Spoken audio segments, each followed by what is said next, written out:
Thank you so much. It's good to be here. Good to be back. And today I'm really excited. I have my twin brother with me, and growing up and as a youngster, there's never a dull moment. We've always had the greatest times and shared some great moments. And even, matter of fact, we even shared clothes together. And which was a wonderful thing. And well, not necessarily sharing clothes together, but during the time and the period, you had to do what was necessary. And whether your mother bought you hand-me-down clothes, however, it was clothes that you had to wear. So, so I have my twin brother with me, Carl, and Carl, thanks for being here today. And Carl, let's talk about growing up. And we had the most exciting time growing up. And even though we lived in North Newark, we call it the projects, but for us, it was like a fun city. Yeah. So what was it like for you? Well, we call it the project because it was a project. It was a project of growing up. It was a project of survival. Right. It was a project of getting through the process of our development. Right. Emotionally, economically, spiritually. And but the project was a fun place for us, especially in our early years of development, because it meant a lot to us about how our families were developed, right, particularly through our mother and our father. So it was a very good time of growing up. What was a good moment? Share a quick moment. You got a quick moment, and we can share. A quick moment. Just I know we got 1,000 of them. A quick moment that comes to mind. I remember that it was this place on McCarter Highway. Here was our projects, and here was a highway, and across, right on the other side of the highway, was this little store right on the waterfront. Right. And this waterfront store had all kinds of, delicacies. And one delicacy that I loved was this ice cream, this strawberry vanilla ice cream.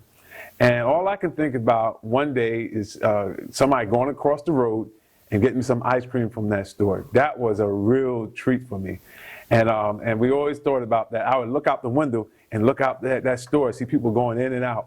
I couldn't wait to see and get some of that ice cream from that store. So that was a real good moment. But you know what the challenge was, and it kind of capsulized our view of, you wanted to go to the store get the ice cream, but the problem was we were here and we had to go across the highway to get that whatever you liked. And I think that was the challenge, whether getting hit by a car. Because I don't know, I think they had a light there at one time, but it was still dangerous. Cars going 60, 70 miles an hour, and you go and get your ice cream cake or something, whatever you wanted to get. So it was real challenging, and it was fun growing up. We had a lot of friends all the time, and we played sports and baseball and football and other sports, and so it never was a dull moment. No. In the projects, and having a twin brother, it's even greater because you never have to look for a friend because your twin brother is always there. So that was a good side. Exactly. And if there was a fight and somebody out in the community who didn't like you, you didn't have to worry about it because the whole family was going to come down. If my twin brother and I couldn't do it, guess what? We had a whole family. We're going to get you. We're going to just round up the whole family to get you. So and that was the joys of growing up during the time. And we have a million stories we could share. But I think one of the other things is talk about our father and our mother. Thank God for our fathers and our mothers.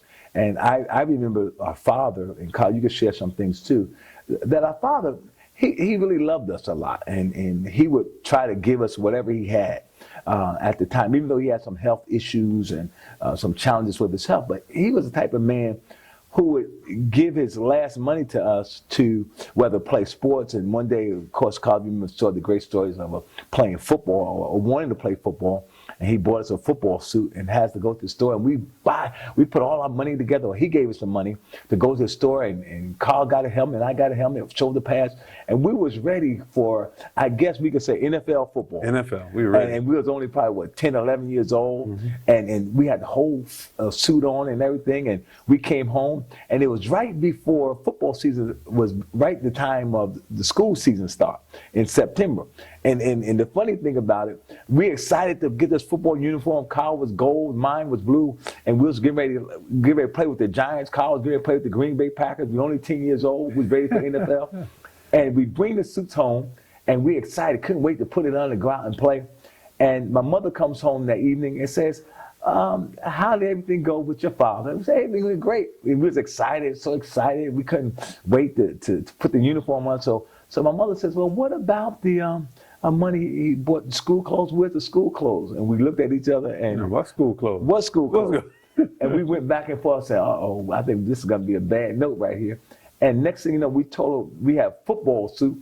And my mother, a football suit? You can't wear a football suit to school. And we was like, I can. you know, I can wear. We didn't mind it, but you know, if you go to school, you know, kids say, that's all you got to wear is a football suit. And we probably could have worn it, just kept going, kept playing. But our mother and our father was great men and women who really loved their family. Yeah. Who would do anything for us. One thing about our father, I can really say, is that he had a good work ethic. Right. He believed in work. He believed in going to work. Right.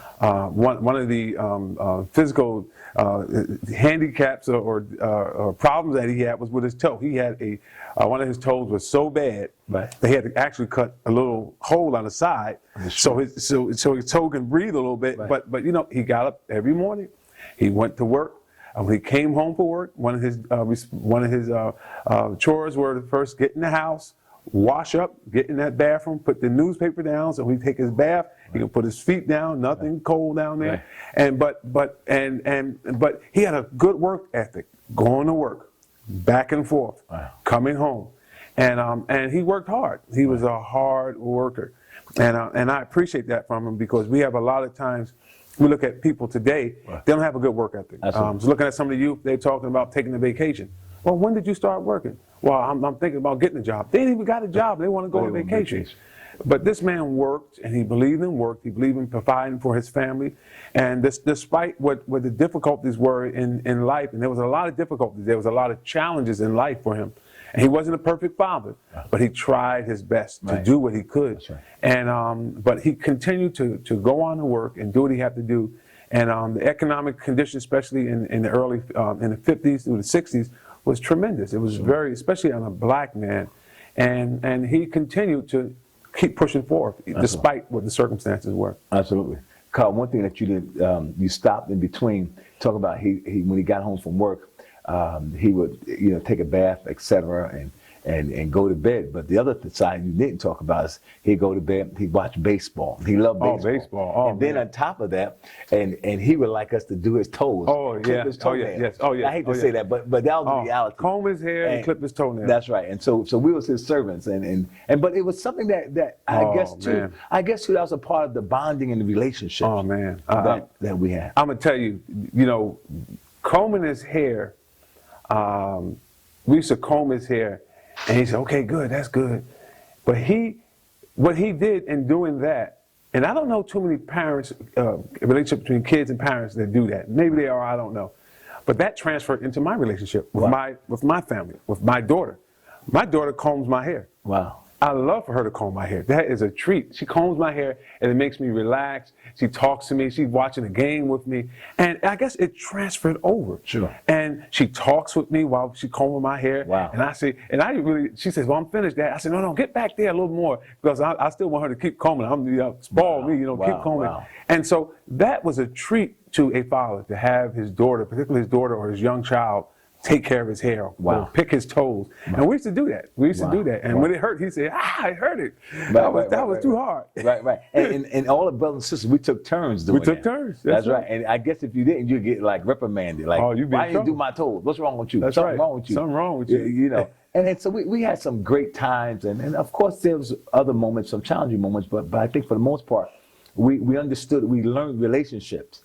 And through our parents, whether it's combing hair, being involved, giving whatever you had. And we had good family time. We talked about Uncle Frank. We'd sit at the table, we eat dinner. He was from the South. He lived in the South. When we came north, we continued that tradition of sitting at the table, eating and enjoying the family. And let's for half a moment, let's talk about our mother. Okay. And just for me, we haven't talked about our mother, and we've talked about the strength of our father, but our mother was this impeccable person. Yes, she was. And I mean, if something wasn't right, and we as young males growing up, man, my mother was straightening it out. That's right. Talk about that for a second. My mother was a survivor. She was a hard worker. She was a disciplinarian. And she kept the home intact. She got that from her mother. Her mother, which we call Big Mama, we call her grandmother Big Mama, which was my mother's mother. She believed in keeping the family intact. That means on Thanksgiving or any holiday or a particular day of celebration, she needed to have you there. Right. And she almost required, even as a grown adult, to have you there. And so our mother, we call Mama, she believed in keeping the family intact. And one of the first principles of keeping that family intact was a spiritual foundation. That's right. Reading that Bible and staying in the Word of God and praying. And she didn't just talk about it. She didn't just take us to Sunday school. She went there with us. Right. She didn't just show us what church was. She was a living church by herself. Right. When we brought our friends over, and sometimes we were little, as little kids, we were a little embarrassed to talk about church. And she said, come on in here, praise the Lord, how y'all doing? God bless you. My friend's like, oh man, she gonna preach to me? But my mother knew how to get to our friends. That's right. Because we were all in a condition where we didn't have a lot of food. So she would make these biscuits that you can smell down the hall. Those biscuits Lord so have good. mercy. You could smell them biscuits and it's just the aroma just going. And so our friends would come over first of all to get those biscuits. And once they sat them down, my mother sat them down, eating them biscuits. He said, have y'all been to church with me lately? And they all getting their last little sop of that biscuit. And they say, y'all want y'all come to church with me Tuesday night, or come with me church on Sunday, But she knew how to get them and show them so much love. Sure. But our mother was the strength of our house. She was the powerhouse, and she motivated vision in all of us. Each and every one of us are in social areas or economic areas. Sure. She motivated us to have vision, and I appreciate that, all that she's done for us. One way or the other. When we was in school, when I was in school in college, one of my teachers talked about applied psychology. Well, my mother, she used applied psychology because if we wasn't acting right, she would whoop us, and they used to say, well, this is going to hurt me more than it hurt you. Oh, and I didn't understand that. I guess now I do and understand, appreciate it more. But believe in discipline. And I think that's something that we don't do as much in this day and time. And many of our kids, some do and some don't. Spankings in today would be called capital punishment. And we didn't know nothing about what they call capital punishment. We just knew that if we misbehaved, we was going to get put in check, and that's kind of how it works. And you know what? When I think about discipline and respect, I think about one day. I think I was in the 3rd grade, and our community was a predominantly black community after the riots, Right. And so there was this whole thing about black power, black, presence and black identity. And I had a white teacher, and the white teacher told me to do something. So in my response, I said, "I'm not doing it." He said, "You're going to do it." And he grabbed my jacket and ripped it. Oh boy. And I said, I'm going to tell my mother. He said, well, I'm going to suspend you. And I said, uh-oh, I think I lost this fight. So I got home that day and I was suspended. And my mother made a beautiful meal. She made a good meal and we had a good time. And after the meal, she said, Carl, I want to talk to you. I said, okay. Well, I guess she's going to really just get on my side. So I called myself lying to my mother. I said, well, Ma, she said, what happened in school today, Carl? I said, well, Ma, that man, Ma, he started talking about blacks and he started talking about you, Ma. That's why I said no. She said, he did. Come over here, Carl. So she acted like she was going to hug me. She slapped me, bam. I said, oh, don't you ever. She whooped me, don't you ever. And so what she was placing in me, not the fact that it was black against white. She was teaching me, when you go to school, you respect your teachers, you respect your elders. I don't care who they are, what color they are, you're going to respect them. And she placed that in us. She made sure that we had respect for elders.